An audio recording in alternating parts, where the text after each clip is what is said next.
the question is, do you want to lose weight or do you actually want to master food? Yeah, it's good. And so that's the big differentiator. Yeah. It's not just getting to a certain weight point, right? Because then you become a slave to the scale. But if you can actually master the ability to self-regulate, then it's a game changer. And then you'll never yo-yo that again. Hello and welcome to An Idol Called Food. I am your host, the JT Tapias. Before we go there, I'd like to speak with you about EYBPlantFuel.com. Supplements that make a significant difference in how you show up on a day-to-day basis. Go to EYBPlantFuel.com. Pick up your supplements today and begin your journey. All right, without further ado, here we go. I hope you enjoy the show.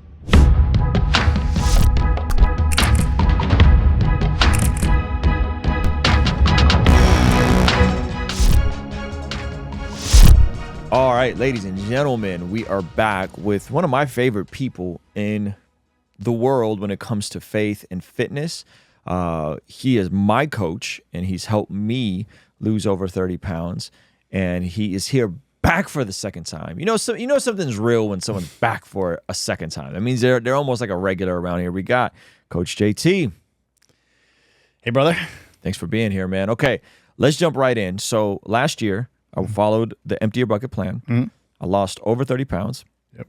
And I was able to course correct after traveling and after kind of being pretty fried from moving and building this studio and all these different things. And this time around, I discovered what I think is perhaps the biggest unlock, and we talked a little bit about on the 500K stream celebration, glycogen depletion. Okay. And I didn't catch glycogen depletion the first time around. I knew intrinsically what it was, just being an athlete, and most people experience it if you train hard. Right. But unpack glycogen depletion and how it's not something that most people are factoring in their fitness journey. Yeah.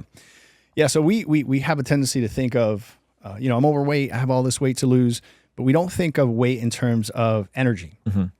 And when someone needs to lose weight, they're in an excess, a surplus of calories. Right.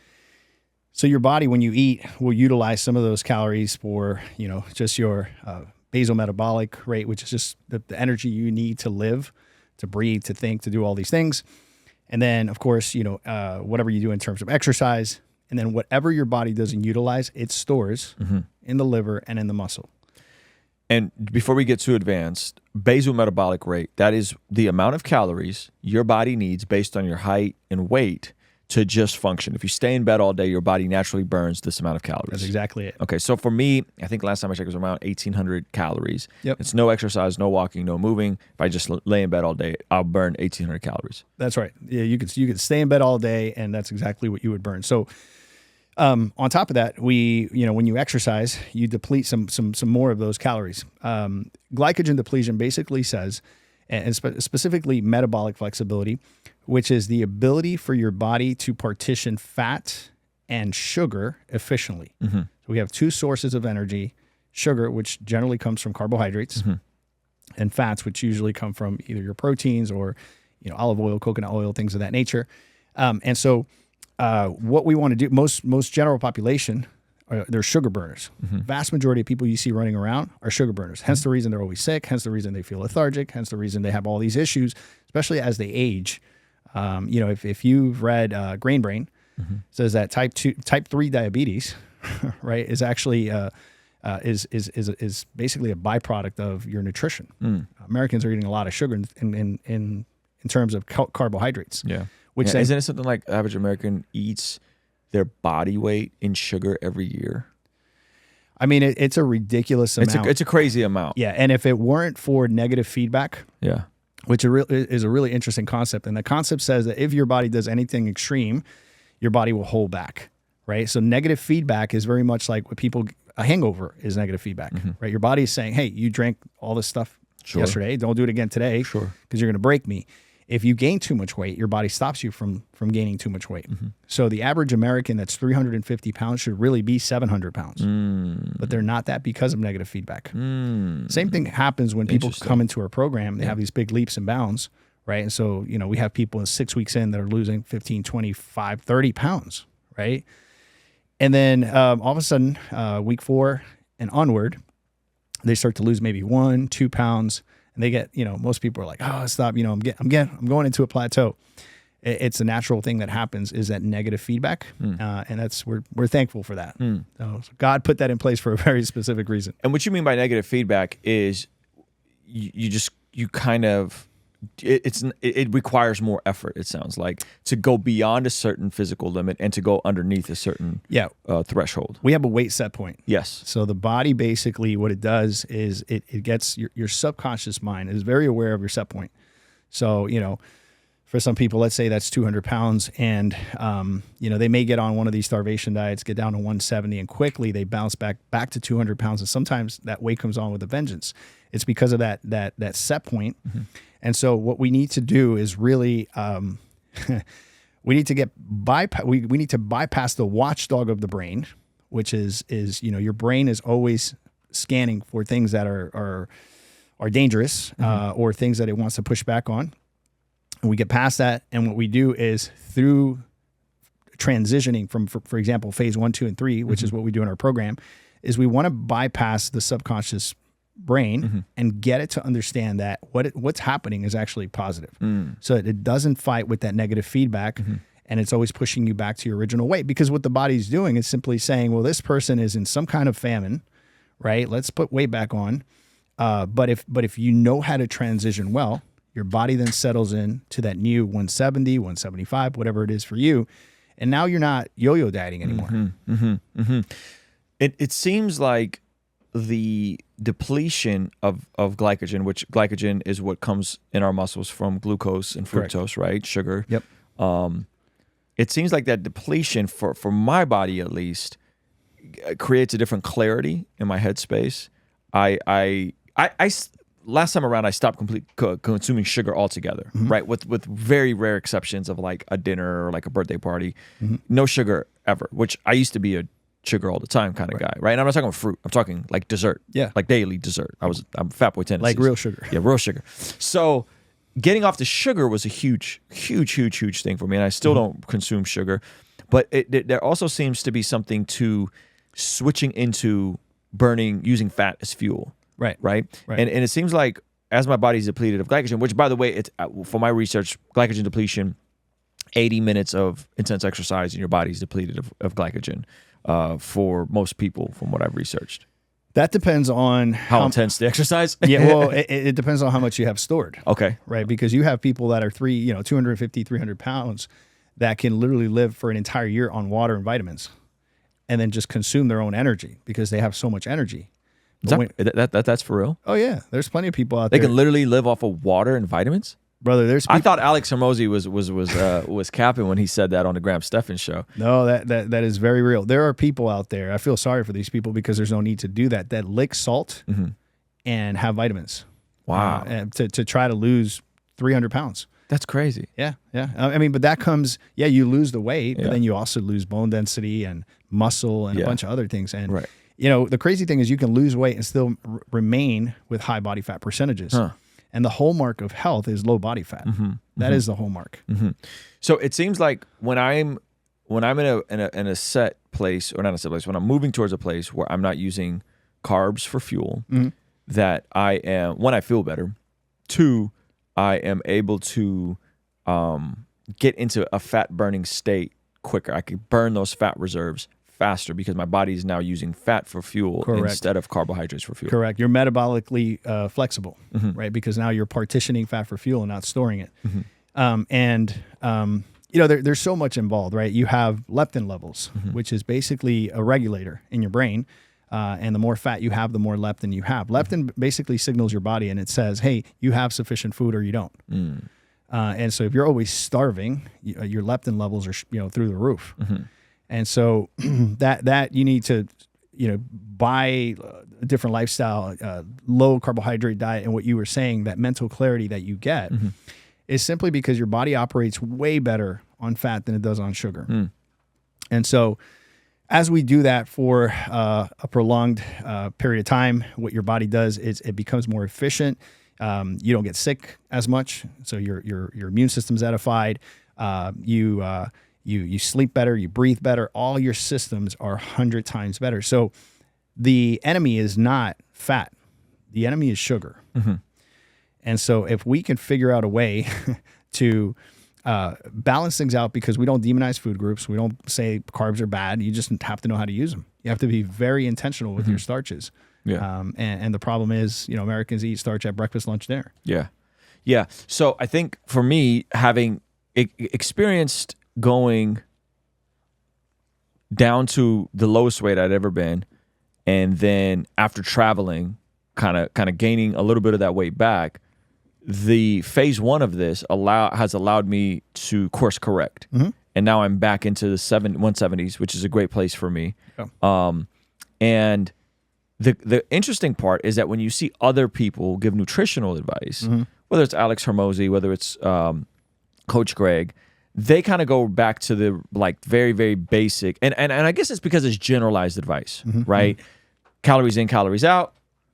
You can eat whatever you want as long as you get your 2 pounds of meat a day, and then the rest you can have this, you can have that. Use this bread to build this sort of grilled cheese sandwich with low-fat cheese and all that sort of stuff. And I think that may work for some people that have never tried, right? Or it may work for younger people who have strength trained. But for me, the calories in, calories out, obviously calories in, calories out on a basic level, but not all calories are built the same. In the sense that if I'm eating bread and if I'm eating processed carbs, if I'm eating, Alex Hormozy was talking about cereal, right? I don't know if you saw his nutrition video. Yeah. And for me, because I'm a fat boy at heart and I love dessert, that is going to make me eat more food. Sure. Right? Even if I stick within this thing, my cravings are going to be through the roof. Yeah. So it's calories in, calories out. Maybe for the generalized person that's never tried to track calories and never did macros. But I feel for me, whenever I've tried to do, I'm just going to scan the barcode on everything I eat and just log it, it always goes out of control, right? Yeah. And that's not to mention some of the other things that they're consuming that is probably impacting that. Yeah. So how does the average person get to this? How do we move past calories in, calories out to understand that not all calories are built the same, and that certain calories are going to make you more hungry because they're processed, because they're refined grains, because they're just not really built for you? Yeah. So there's a lot to unpack there, right? First of all, I think that the vast majority of these guys that are out there speaking about nutrition are saying the most polarizing things because they're trying to get clicks, right? The truth is, nutrition is very simple, but there's such thing as reoccurring revenue, and a lot of these guys need a reoccurring revenue, so they make it very complex. So the whole idea of calories in, calories out is true, right? That's a physical law. If you get your macros right, then you're going to lose weight.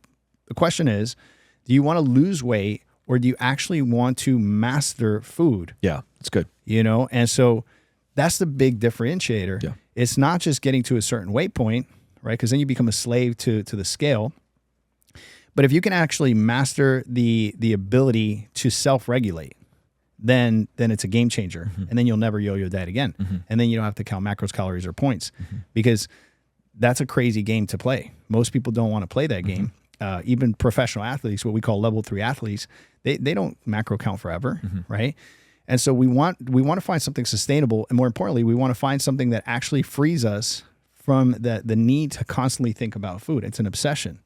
Food is an idol. Hence all 3 religions embrace fasting. Major religions, Judaism, Christianity, and Islam, is because that is a control tool. And so if we manage to live a life of fasting while eating, tricky, right? Fasting while eating. So you're still eating, but you're fasting from certain foods.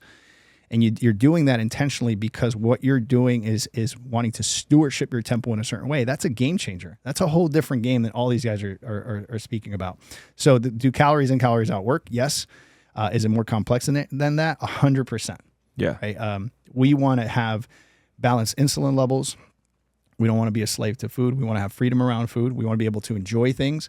And if you can discipline yourself for 6 to 8 weeks and get the sugar cravings out, you will be able to self-regulate and live a life of freedom around food. Yeah, that's so good. I think that key is getting the cravings out, which for me, the cravings will dominate if you're not careful. So as I transitioned out of phase 1 last time, we talked about how I didn't do a good job of transitioning. And this is how it looked for me is if I'm on the go, I would get Chipotle, I'd get a salad. Okay, cool. Salad, a little bit of cheese. I go light on the cheese, double protein, avocado, pretty much my whole salad. Right. But what I did was I started getting a kid-size chips inside of guac. Yep. Minimal calories, right? Minimal carbs.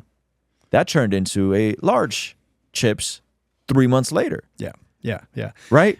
And it was because of those cravings started to come back. And I was like, oh, and I'm still not eating dessert and sugar. Like I'm still avoiding that. But then all of a sudden I found myself like, wait a minute, now I'm craving more of these chips from Chipotle. And then I'm starting to crave dessert. Right. And that's when I was able to kind of self-regulate and reel it back in and go, I got to go scorched earth again, because that little drift of I could have some chips. I mean, Alex Hormozy eats cereal, for crying out loud. I could have kids' chips, right? And so like unpack what's happening psychologically. What was happening psychologically there for me? So I think it's important to preface the conversation with, I'm not saying I invented anything. Like Solomon said, everything under the sun is already invented. But I come from the world of counseling, and my master's degree is in eating disorders and substance abuse. And so while I was in school, no one ever talked about food. It was always the drugs, the alcohol, cigarettes, all the bigger vices. And what's interesting is what these guys are proposing is this in terms of alcohol. Hey, you can still drink beer and get sober. We know that's not true. Hey, you can still drink, you can still do drugs and be clean. That's not true. That will never happen. Same thing happens with food. If you continue to sprinkle these things in, you will never be able to self-regulate and have freedom around food. Think about this in rat labs. These rats that are in these labs, they feed them cocaine or sugar. They prefer sugar because sugar has a higher trough. Yeah, it's crazy. Than cocaine. Yeah. So the peaks and the troughs are different, right? Yeah. So you stay higher on sugar than you do on cocaine, longer. Yep. So they prefer sugar over cocaine. Yeah. Yeah, and something like Chipotle chips, which seem innocent, because they're carbohydrates and they're salty. Yeah. The carbs are converting into sugar. Yeah, there's a lot of things there. So you have a huge insulin peak from the potatoes. Right. That's what chips are. Let's call it what they are. Yeah. And then your sensory is just getting overwhelmed, right? You're getting hit. Your tongue is getting hit with salt. Immediately what's happening is you're secreting dopamine, that neuroreceptor that's associated with well-being. And your brain goes, right? It's interesting because if you're honest with yourself, anytime that you're stressed or something bad is happening in your life, the first thing you think about is food, right? And you wonder why. Well, because there's all these emotional anchors around food. So your brain is very, very smart, and it's looking to be to alleviate whatever pang is going on. And we don't necessarily say, let me go smoke crack or let me go drink alcohol. We say, let me grab some food, that innocent drug, food. So it always goes under the radar, and it is the most, insidious vice out there, right? And so what's happening is you're getting this big insulin peak. Now you're secreting dopamine, and now your brain is going, Ruslan, every time you get stressed, you should grab some food, right? Here's another interesting thing with chips. I hear this right around week 3 or 4 of people being in abstinence from sugar. They're like, everything is going great, but I just miss the crunchy stuff. Now think about it, right? Like crunchy is auditory. Why is that something that has anything to do with food? Yeah, it's interesting. Right? So you talk about emotional anchors. Emotional anchors is anything that happens when you're at a high peak level, whether it's you're sad or you're happy, and you hear a sound or you get it, or someone touches you a certain way, that gets anchored into your nervous system. So when you're having that emotion of delight because you're crunching on some chips as you're watching football, that's getting anchored into your brain through auditory. So you're hearing the crunch, crunch. This is why people 3-4 weeks of being in abstinence say, I want something crunchy. They don't want the crunchy thing. They just want the emotion that's associated with the crunch. Crazy. That's insane. That's insane. And so I think for me, now it's been 4 weeks back on phase 1. So I'm getting carbs from, I don't know, stuff like Brussels sprouts and broccoli and that sort of stuff, right? But my family can get Chipotle. They could be a bag of chips at Chipotle sitting out, and I have zero desire to eat it. They could be sweet potatoes. I got zero desire to eat those. They could be whatever. And again, I'm not demonizing sweet potatoes because we put that as a healthy carb, right? But I think that when I noticed that in myself, I was like, oh, like this is how you drift. Like you drift in these little subtle ways, and before you know it, I'm sitting there having a large bag of chips and guac by myself, like 1,400 calories for just the chips and guac. And I started by just wanting to pop in and grab a salad and a little small kids chips. That's what happens. It happens a lot to parents because most parents have the tendency to finish, their kids will leave something on the plate, and before they wash the plate, they'll eat it. And then next thing you know, they're in the fridge grabbing the ice cream. And so, man, it's that stuff, it's even happened to me. I intentionally go do that to see my response. So my kids have these amazing like chips, and they're healthy chips. They're protein chips. And I don't crave that stuff. But if I have one, I can't stop. And I know what's happening to my brain. I know what that's doing to me, and I still can't stop. So what is there to be said, about the person that doesn't know what's happening? They're just like, oh, I'm just eating, But wait, this is healthy, because 9 out of 10 people that I speak to say, JT, I'm a pretty clean eater. And then when we go in and we actually look at what they're eating, we're like, or subconscious eating. That's the other one. Most people don't realize what they're eating. Right. You ask them, and they're like, oh, I had breakfast, lunch, and dinner. And then you go, but wait a second, these numbers don't make sense. Well, how so? You're eating clean here. If you're eating this, you should be in a deficit. Yes. And then it takes them a while, like 25 minutes of me just like asking questions, specific questions for them to go, oh yeah, I didn't realize, I had this thing or I had that thing. Those little calories. I had a lady who is clean on her diet. She was doing everything I was asking her to do, and yet her weight wasn't budging. And I was like, man, she was like, oh, it's my hormones. I'm big bone, all these excuses you hear.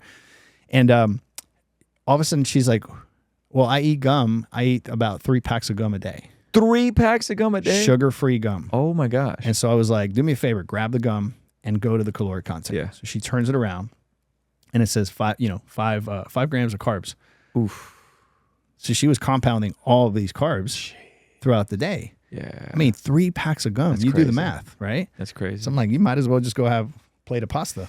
I think, it's the snacking. Like another thing that crept up on me was the skinny pop bags of popcorn. They're like 100 calories. I can have one of these a day. And before you know it, I've had 4. And now I just consume 400 calories of popcorn. And granted, it's not it's not necessarily like spiking my blood sugar and putting on this stuff, but just the excess calories were just not good. Right. So, with this whole idea of calories in, calories out, which drives me insane, it's very confusing, because if you take a Kit Kat, let's just say that Kit Kat has 500 calories, and then you take an 8 ounce of steak, right, 500 calories, and you put in a glucose monitor, and you eat the Kit Kat, the glucose monitor goes nuts. You eat the steak, your insulin levels peak a little bit, but not as much, because that's one of the great things about protein. It doesn't peak your insulin as much as other macronutrients. So 500 calories of a Kit Kat and a steak, same calories, radically different impact on your body and absorption. Yeah, that's good. Now, isn't it possible to eat certain foods that would normally spike your blood sugar, but if you're eating them with other foods like protein or fat, that it kind of balances it out? So that, like, I read that somewhere, and then I thought, well, then why is pizza so bad for you, right? Because pizza has both fats, carbs, and protein. But yet pizza is not good for you, right? So is that possible? Can stuff be balanced out with adding other food groups to offset blood sugar spiking? So see, concepts like that are very confusing to people, right? Because what they're saying basically is that if you, for example, add extra fiber to your food, that will some way sort of erase those other calories you're eating. And that's not true. What that concept simply says is that if you bring more fiber into your diet, you'll be satiated faster. So then the way I look at it, and on my way here, I was talking to a member, and they're going on a cruise. And I said, you're going to be tempted by the buffet. I said, the best thing for you to do is get up the first time around, put protein on your plate, eat your protein, and then go back for seconds, and whatever you crave, do this and that. What I'm doing there is I'm getting them, satiated through protein, so that when they go back, their mind's straight, right? Good. and now they're going to self-regulate better. That's good. Same thing when you bring in more fiber. So if you have a diet that's heavy in vegetables, I promise you won't overeat carbs, starchy carbs, right? Because fibers, carbs are still carbs, right? So that's the idea. The idea is not that they erase each other out. It's just that the more fiber you get, the more satiated you'll be, and the easier it'll be for you to self-regulate. But it won't necessarily avoid the spike of the blood sugar as much. That's the theory. Okay. That's the theory. But I would recommend get a glucose monitor. Yeah. Mix it however you want. You're going to spike a ton of insulin. Yeah, I've been thinking about getting one of those. I just don't want to poke myself with something. That's the part where I'm like, ugh, I don't want to poke myself with something. Okay, that's good. So I think what I also enjoy is that when I was doing phase 1, I enjoy seeing the scale fall. Now, the scale falling is glycogen depletion, right? Like it's the fact that we're emptying ourselves of fluids, right? But it's a nice psychological trick to be like, oh, dude, I'm 5 days in, I've lost 5 pounds, and then for week 4 or 5, I've been kind of 177, 178. If I'm not consistently hitting my slow burn cardios, or if I'm not training hard, I'll just kind of stay stuck, right? But it is a nice like morale boost. Yeah, I mean, that's the tricky thing, and I think that's the big trick of all fad diets, is that when you first get on a fad diet, you lose a ton of weight because you're flushing out most of the water, because carbohydrates carry a lot of water. Right. So, even people that have been depleting carbs will get dehydrated and get cramps and stuff because of the amount of water that's going out. So I like to say inside of our program, let's focus on the habits, and that's the win. Secondary to that is the metric. Is the scale, yeah. Because if you get hyper-focused on the scale, you'll go crazy. And it's really not an indicator of success. It's very elusive, right? You don't know what your body's doing. It could be retaining water, even though you're doing all the right things. We do obviously monitor weight because, once again, that's motivating. But the ultimate idea of success is that you're hyper-focusing on habits and not on weight, right? And so if you're doing everything you're asked to do, and the scale isn't looking the right way, eventually you will get to that metric. Right? Yeah. What do you make of the rise in the carnivore diet and the animal-based diet? It's a similar idea, switch to fats for fuel, but then they're completely eliminating certain food groups. Yeah. What do you make of that? Yeah, I mean, that's the problem, right? It's so confusing out there. You have so many different groups of people saying this, saying that. You have the vegans, you have the vegetarians, you have the carnivores. You have these people that are telling you that vegetables are bad for you. I recently heard a guy, he was like, it's the worst thing you can put in your body. I'm like, man, like that's insane, right? We advocate balance. Balance is where it's at. So, these people that are saying, yeah, carnivore works for me, I feel so much better. I hear people that have claims of their depression went away. They no longer have anxiety. Well, yeah, but what were you eating before? Right? And so if you can self-regulate those things and you can moderate those things, then you can have a balanced diet and get away from anxiety and all these other things. We have people in phase 2 and 3 that by the direction of their doctor, they're getting off of anxiety meds. We have people with type 2 diabetes, their entire lives with type 2 diabetes, that are putting type 2 diabetes in remission within 4 to 5 weeks of being on the program, right? I can go on and on and on and on about the benefits, and we are not demonizing macronutrients. And so anytime I see someone demonize a macronutrient, that's a red flag for me. The vast majority of these Netflix documentaries have agendas. I can't tell you how many times I have to refute What the Health. Oh my gosh. Yeah. Because people will come to me and they're like, oh, I saw What the Health. I'm not eating, animal protein anymore. And I'm like, my gosh. And so I have them think through things. And I'm like, look, don't listen to content. Yeah. Listen to process. That's good. And so when you look at the way they have these documentaries set up, they have 3 angles. They have the ecological one, right? Oh, look at what we're doing to the environment. To the environment. Yep. So if that's your thing, then you're going to be like, okay, then I'm no longer eating protein. Or you have the moral one, we're killing animals, and if you love animals, then you'll never kill an animal again. And then you have the health one, which is the one that gets everyone, right? Because no one wants to die, right? Even spiritual people.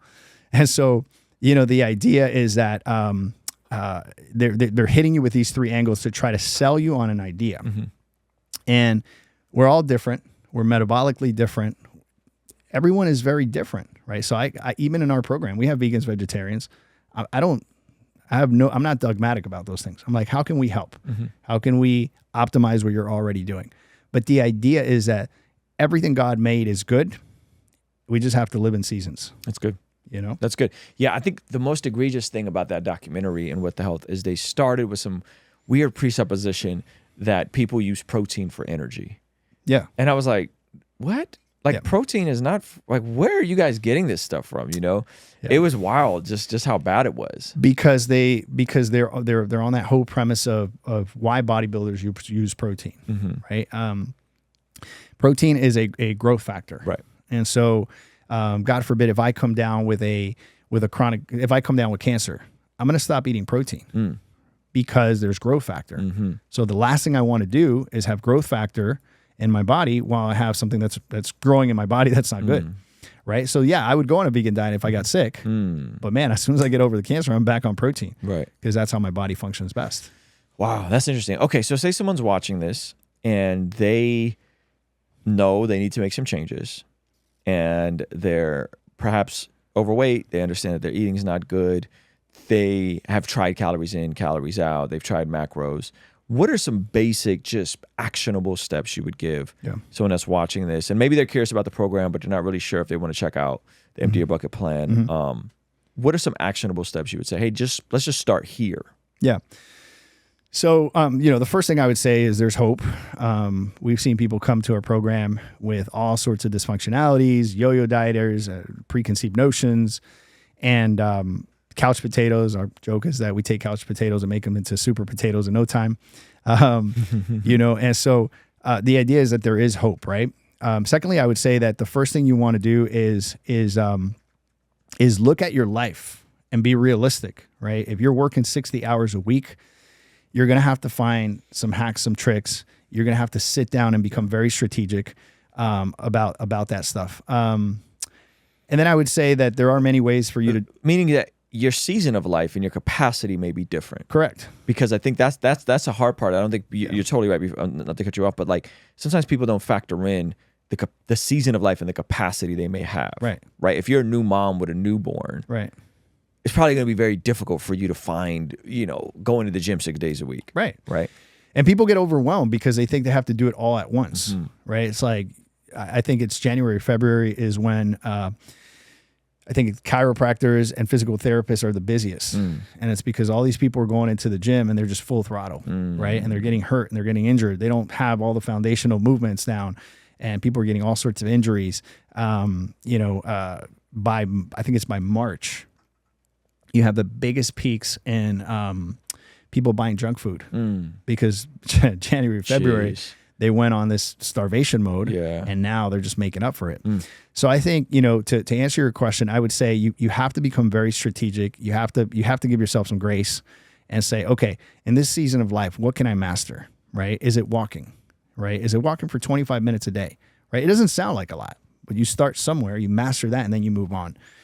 Cut your meals in half, right? Portion control is always important, right? And so, my grandfather, who passed away recently, he was 98, former Mr. America. He was a cardiologist, only doctor I know that knew about nutrition.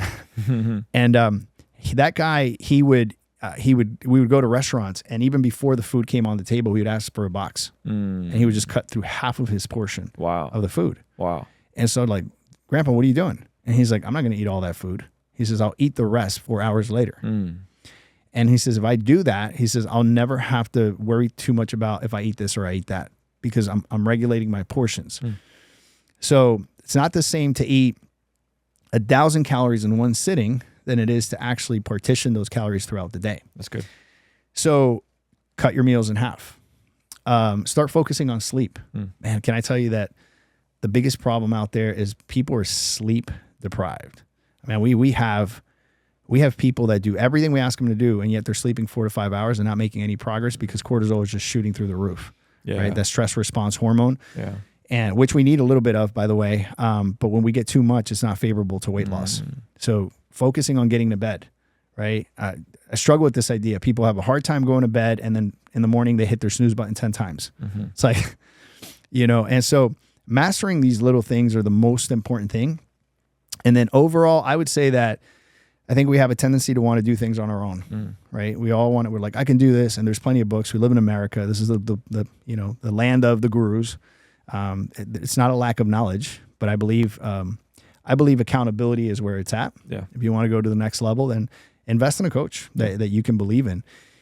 And then lastly, man, for us, it's that whole approach of mind, body, spirit. As people of faith, as Christians, we believe that we're called to honor God. And so if that is a compelling idea for you, that will take you further than wanting to look a certain way. Yeah.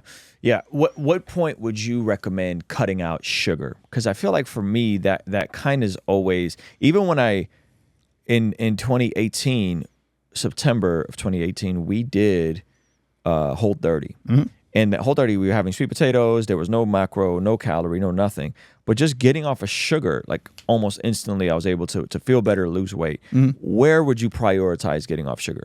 So when you say sugar, what do you mean? So I'm talking about processed sugar. I'm talking like okay. dessert, and I'm talking about drinks with sugar, and I'm talking about really anything with added sugar. Yeah. So, I think the faster you do that, the easier it'll be to self-regulate. I think that everything converts to sugar, by the way, everything. That's why when I hear people say, I'm cutting out sugar, I'm like, you're going to go live in a bubble, right? Because everything has sugar. We just have to know what's coming in, and I would just stay away from all the processed things. Okay. Best way to look at it, if it comes in a bag, in a jar, stay away from it. And then just eat the foods that God created. Yeah. The vegetables, the proteins, the fats. If you can stick to that, you're gonna do well. I can go on with the whole idea of also of Daniel plan and why I have I push back so much on that stuff. I think it's a misinterpretation of the actual text. Yeah, tell me about that. Why do you have an issue? Because that's also very trendy. January, everyone's on the Daniel plan. Yeah. Tell me, why do you have pushback on that? So if you read the scriptures, what Daniel is doing is not a nutrition plan. He is simply understanding that his environment, the environment of the king, would defile his heart. And that initially came through because of the delicacies that they were eating. So he didn't want to be defiled by the king. One of my strongholds was, materialism, right? And so, give you a perfect example. Yesterday, we got to the airport. We had reserved a rental car. And as we were walking, the guy is like, hey, they passed us through the Enterprise luxury line. And he says, you can upgrade to a Mercedes SUV. My flesh goes 100%. Let's get the SUV. $25 more, no big deal. And then it's funny because because I know my strongholds, I try to stay away from those things. And I went for not the upgrade, just the regular car. What I'm saying here is that what I'm looking to do is not get defiled in my heart by these things. That's what Daniel was doing. He wasn't doing a nutrition plan, and he kept it very basic. The problem with the Daniel plan is that people will read that and take it as a prescription, and it's not. You can't live on vegetables. Well, you can, but you're going to live a miserable life living on vegetables and fruits, and And so when you look at it, they've taken the Daniel plan and they've doctrinalized the Daniel plan. There's entire churches that stand behind this. Yep. But is it the best thing to do? No. Yeah. I've seen people read Genesis and say that the Bible says that we should be vegetarians. Yep. And it's like, no, it's not really saying that. Yeah. Yeah, no, that's good. I think the Daniel plan, I've done it one time and I felt awful. I was like, this again, it was good for me to get off sugar, right? And I'm having just raw veggies and nuts and whatever. So that was cool. But yeah, I felt terrible. Okay. Tell me your thoughts on strength training and where that plays a role. We were talking a little bit offline, and I was like, yeah, man, like I can go and train for over an hour, 5-6 days a week. I feel great, right? And I'm also not ego lifting, so I light weights. I'm not out here maxing out by myself. I'm not doing anything stupid. Right. But the strength training, when I got in shape the first time, thankfully I had a foundation of lifting all the way back to like 7th grade. So by the time I finally got the nutrition in check, I saw results pretty quick because I had some muscle already formed from just training, bad eating, right? Now I can just lock in, get in the flow state, train, and it sounds like best bang for your buck in terms of my time at the gym. But not everybody can strength train, right? To your point, capacities, new mom, new baby, she may not be able to do that. But how important do you think is strength training for someone that's wanting to get a hold of this? Because I feel like if someone can master that aspect of it, and learn the compound lifts and learn the muscle memory things, right? I think it's a good ROI. But yet at the same time, I mean, I was at the gym today and I was looking at some guys that like look pretty fit, and just kind of glancing over, I'm there doing chin ups and like lifting actual weights, and they're like on a machine and then doing cardio. Yeah. You know, and I'm like, oh man, that's like what a waste almost, you know? Yeah. So I think you made a strong point there when you said ego lifting. And I think most people go in with that idea that they want to look different, right? And the idea really, and the idea that I encourage people to have is you should want to live better. That's good. So, you know, I no longer train for aesthetics. That's a byproduct of training and eating right, but I don't train for that. I train because I want to be functional, because I want to be able to, you know, pick up my kids and throw them over my shoulder if the house is burning down, you know? Yesterday was a perfect example. The elevator went bad. There was some steep stairs. There was an older lady in her 80s trying to bring 2 suitcases up. So I had to run up to the second floor, bring her bags, come back and grab four of our bags. And I kept thinking in my head, man, if I didn't train, this would suck. You know? But I actually enjoyed going up and down those stairs. Why? Because I train to optimize living, not for ego. That's good. Yeah. That's good. I mean, I think that's such a real world example of the functional side of 100%. all of this, right? That I think you do that. Do you like simple things like, hey, start out trying to do 100 push-ups a day? Those like very, very, very basic, like do something to just get yourself on base. Yeah, I talk to so many people that are like, okay, well, after I get, you know, control of my appetite and whatnot, what do I do? And I always say, do whatever you enjoy. Do whatever you're going to do over and over again. So for some people, that's rollerblading. For other people, that's Pilates. It's, you know, it's strength training.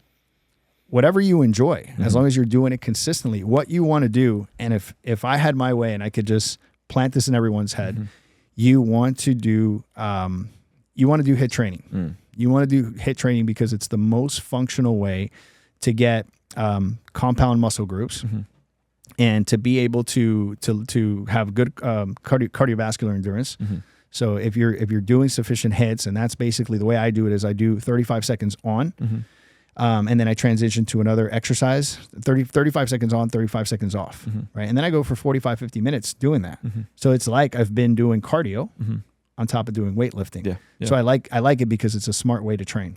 Yeah, well, you're also getting into hypertrophy. Correct. And if you're lifting the right weights, your heart rate's shooting up. So it's like you're doing cardio while you're building muscle, which is great. I've been doing more circuits. I've been enjoying circuits. So I'll do chin-ups into what are the little things called where your toes are up? It's like a little box and your toes are on them. I got them for the knees over toes guy. So I'm doing deep squats. Oh, yeah. Okay. With those. And then I'll go and do some lateral raises. And then come back around, do some more chin-ups. So that's how I train. So basically I'll have push, pull. So push, legs, and pull. All in the same circuit? Monday, Wednesday, Friday. Okay. Yeah. So yeah, it's like a typical kind of split. Yeah. So Mondays I'll do, so for example, first circuit will be incline chest press, followed by lateral raises, followed by tricep kickbacks, followed by, bear hugs for core. And then I'll do 3 rounds of circuit 1. And then I'll go to circuit 2. And circuit 2, I switch all my exercises up. So I'll do a flat bench, front delts. I'll do tricep pull downs. And then I'll do V-ups. And I'll do that for 3 rounds. And then I'll go to circuit 3. And then I'll do dips. And then I'll follow that up with overhead press. So I'm hitting all the muscle groups, and I'm doing that in intervals of 35 seconds on, 35 seconds off. That's good, yeah, because sometimes if you're lifting, you'll see guys waiting for minutes and minutes. They'll hit a 30, 45 second set, crazy. And then they're just kind of chilling for 2-3 minutes. And they're just not functional at all. Yeah. Like you see the way they walk. Right. Most of the bigger guys that are doing progressive overload look like they swallowed the refrigerator, right? And I mean, they can't put on shirts. It's very uncomfortable. And being that muscular is the same as being obese. Because your heart doesn't know the difference. It just knows you're carrying weight. Exactly. Yeah, that's good. Give me, from your perspective, the best theological reason for why this stuff is important. Because I think sometimes people hear these conversations and they go, oh man, you're just talking about earthly things and you're just talking about vain things and all these, but we got to focus on the Jesus and Christ and the kingdom. And my thought has always been like focusing on Jesus and Christ and the kingdom actually impacts what you put in your mouth and what you do with your body. All right? day. So give me from your perspective, like, hey, what is the clearest form of why this should matter to people? Yeah. So our core scripture and kind of the heart of our ministry is Romans chapter 12, verse 1. And it says that we are to live as a holy living sacrifice to the Lord. Right now, in verse 11, it says, based on that sacrifice, we basically should live that way.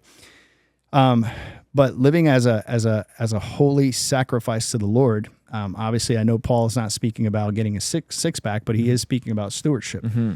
And just like we are to steward money, we are to steward our bodies. That's good. If you look at 66 books in the Bible, the main theme is money and food.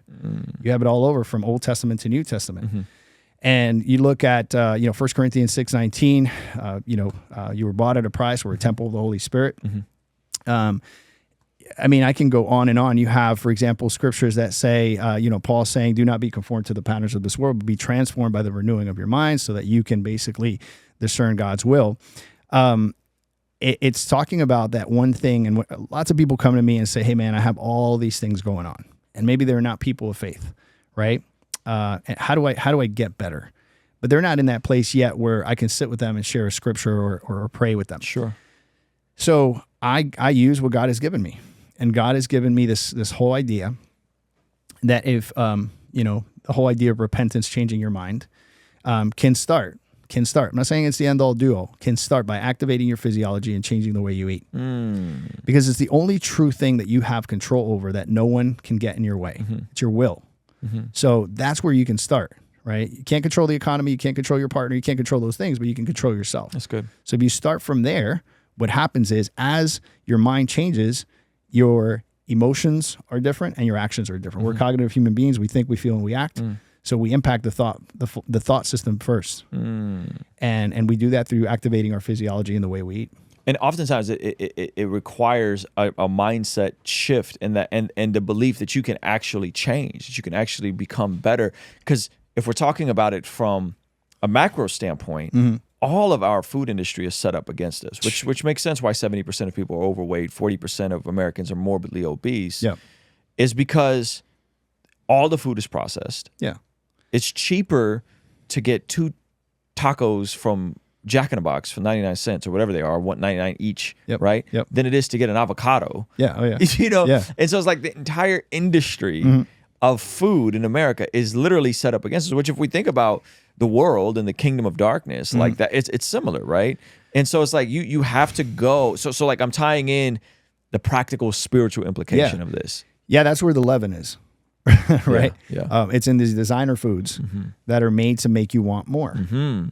So that are cheaper than the foods we've always eaten as a species. 100%. They've cracked the code on how to get you addicted. Yep. And so everything from the way food is positioned at the grocery store, everything. I mean, if you have the top shelves, that's a prime location for each product, right?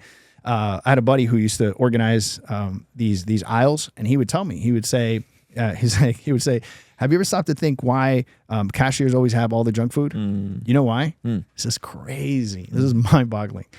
You're already getting stressed about the bill. So dopamine release. Let me have something to make me feel better. Yeah. Like, man, how much is this going to be? Yeah. And so then by the time you've bought all these things, you've been the entire time your brain has been processing food and thinking about food. So now you get to the register, now you have all the junk food there, and now boom, now you're hit. It's the reason why when you go to restaurants, they gift you the bread and the water. You ever stop to think about that? Yeah. Those guys are in business to make money. Right. Why do they give away the bread and the water? Well, bread is a high impact carb. When that hits your system, you spike insulin, and then they give you water to bring it down quickly. So by the time you order, you make a ton of mistakes. That's crazy. Insane. That's crazy. So everywhere it's set up in a way to derail people. 100%. Right? And we can get into the subsidies of big corn and big sugar by the government. You know. Have you been to South America before? Okay. So when you go to South America, you realize that avocados, the real size of avocados. Avocados are that big. They're this big here in America. You look at eggs. When you I remember I was making some eggs for breakfast, and my daughters were watching me, and my daughters were like, well, you know, why is the egg, you know, that color? Because it actually comes out almost like there's no blood in it, but it's just a very different yellow. It's almost like a red yellow. It almost looks orange. The egg almost looks orange. Real eggs. But our food is so incredibly injected with all these hormones to make it look nicer, look bigger. They have all these things, insecticides, fecocides. The word "side" means, you know, death. So they're killing all of the stuff in the food, but the bacteria. But then they're also making it bigger, making it look prettier. And so you're eating all of this stuff, and it's making people overweight. We went to Colombia, and we were there for 11 months. I still ate pretty clean, but I had way more cheat meals than I ever have here. I never gained an extra pound. Yeah, I've noticed the same thing. Like if I go to Europe and eat a little sloppy versus like if I go to New York, I don't put on as much weight for whatever reason. Maybe because I'm moving around more, but also because it seems like even just going to London, Paris, like you don't really see a lot of overweight people walking around. You know, it's the difference. You could take ketchup from America and ketchup from the UK, and the ingredients are radically different. You have probably in the ketchup for Britain or UK, you have I think it's 4 ingredients. You have 17 ingredients inside of the ketchup in the US. So that's crazy. Yeah, the system is there. The system is there to keep people trapped. Yeah, you know, and also keep them consumeristic because your grocery bill goes up. You consume more. You get more food, which is ultimately what they want. Yeah, I don't think it's a malicious intent where they're trying to make people fat, but I think it's a means to an end to keep people addicted to food, which makes people fat, but then it also helps, quote unquote, helps the economy. When you're putting money over health, I think it is malicious. I think it's all about money. Profit. Yeah. And you know, it's crazy because when you hear self-regulate food, you only think about self-regulating food. But when you become a person that can self-regulate food, you can self-regulate other things. So it's interesting because if you can get people to eat more, you can get people to spend more. Yep. And not just in food, just in everything, because you have a consumer mentality, and that starts by your belly. Yeah.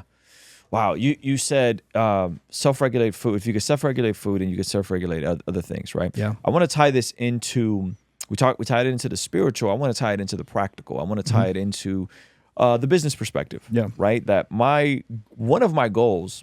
Me and my therapist had this conversation. He's like, man, like you have these fitness goals, and he's like, why? And I was like, well, for me, I gamify fitness because if I could have mastery over this area of my life, I can have mastery over any area of my life, right?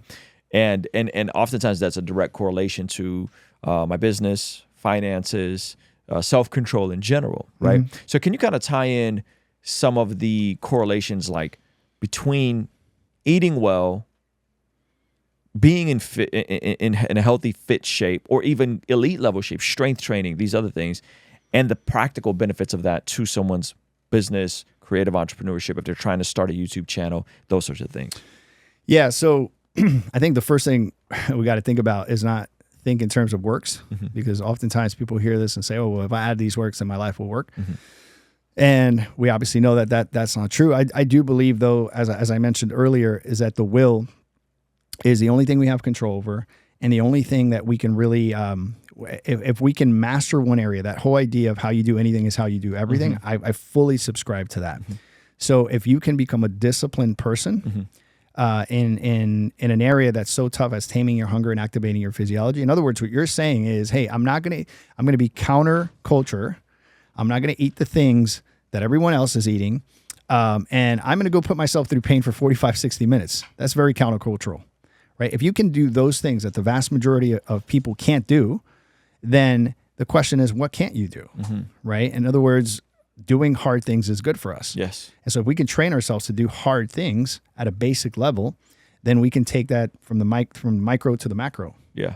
100%. Yeah, and then we can get into aspects of maybe your income isn't where you want to be, or your business isn't where you want to be. And the reason why that is because you have a skill deficit. There's a deficit in your skill set. There's a deficit in your ability to build relationships. Sure. Right? There's these deficits. And so doing the hard things is how we fill that gap of that deficit. Because if I can get lean and I can get shredded, well, I can learn Facebook ads, or I could learn how to create this thing over here. I could learn how to use a 3D printer. I could fill in the blank, right? And so I think there's a strong correlation. And oftentimes the people I meet that are very successful also have some sort of regiment to their fitness and a plan for their fitness. Yeah. So I live in South Florida.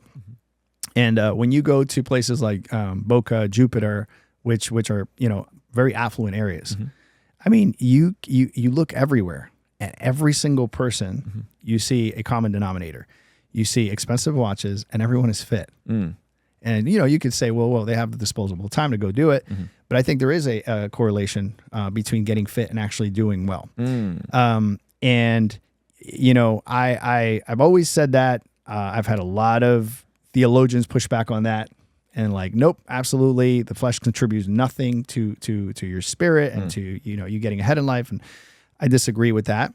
And my perfect example of that is Arnold. I mean, Arnold has been interviewed in several places where he said, they asked him, what are the keys to success? And he says, I took such a complex, endeavor like bodybuilding.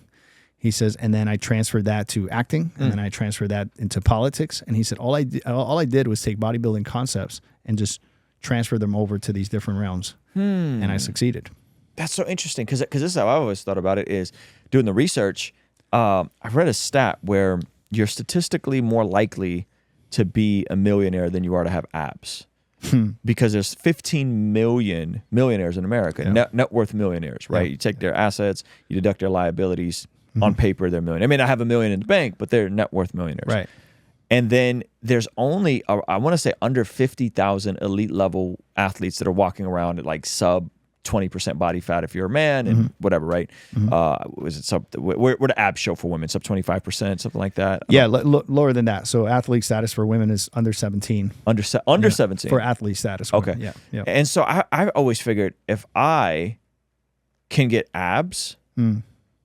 Which is statistically harder, then I could become a millionaire. Yes and no. Okay. And here's my only pushback on that. Okay, pushback. So yes, you can suffer, and conquering anything means you can suffer well, right?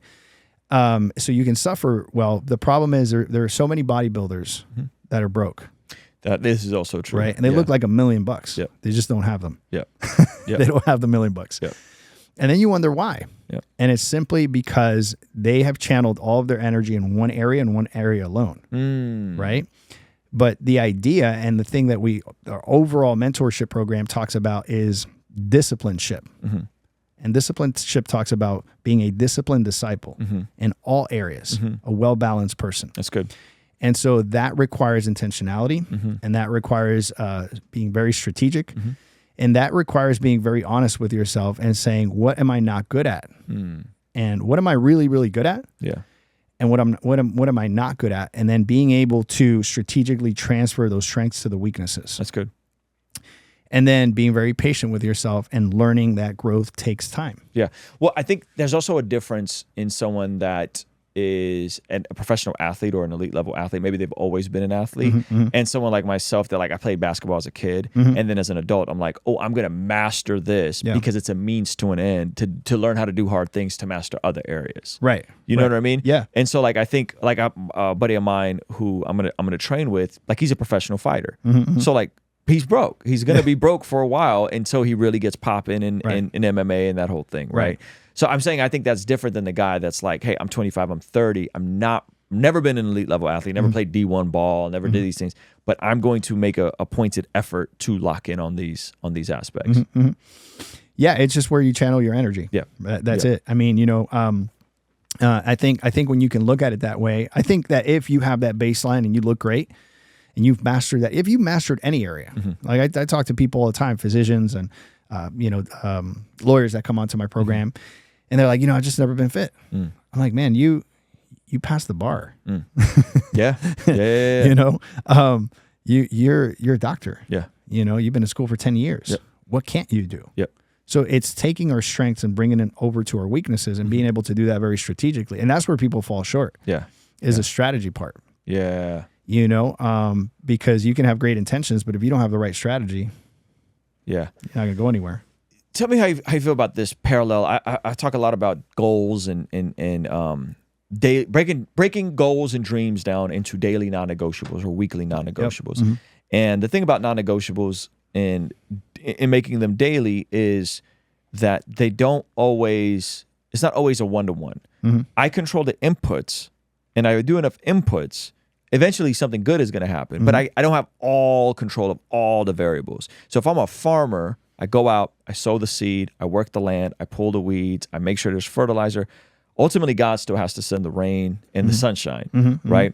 Would you parallel fitness and business in that regard? It's like, hey, we can control the things we can control, but you may have some sort of thyroid issue that you didn't know about. You may have different genetics that you may not know about, and it may take longer or be harder for you to get the same types of results. Yeah, I mean, I think God created physical laws. I think if you work hard, you'll reap the benefits. I think that if you know, for me, it's been both sides because I'm a former professional athlete, and I had this burning desire after my career ended tragically at 23 to do things right, and then I had to take inventory of my strengths, right? And so I went in and I did that, and I came up with 3 concepts that are, by the way, they're pillars to our program. Okay, which is clarity, getting super clear on what you want and why you want it, right? That's the most important thing, and that's where most of the work goes, because people always have superficial whys, but when you can actually hit a why that hits on your heartstrings, then that's going to propel you forward regardless of what's happening, right? So having clarity. I had that clarity when I was a kid. I wanted to play pro ball. Once you have that clarity, now you can go into what you were talking about, the inputs, which we call discipline. And that's the word everyone hears and they cringe when they hear it. But the truth is, it's just the ability to actually carry out specific habits consistently regardless of what happens, right? Say that again one more time, because that's a great definition for it. Yeah, so discipline is just being able to execute on daily habits regardless of what comes your way. Come on. That's good. That's good. And so, you know, and so you have those very, very specific, like these are the things that have to happen. These are non-negotiable. They have to happen. And then there's the word consistency, right? And then consistency simply says that, okay, now you have your clarity. Now you have your why. Now you have your habits.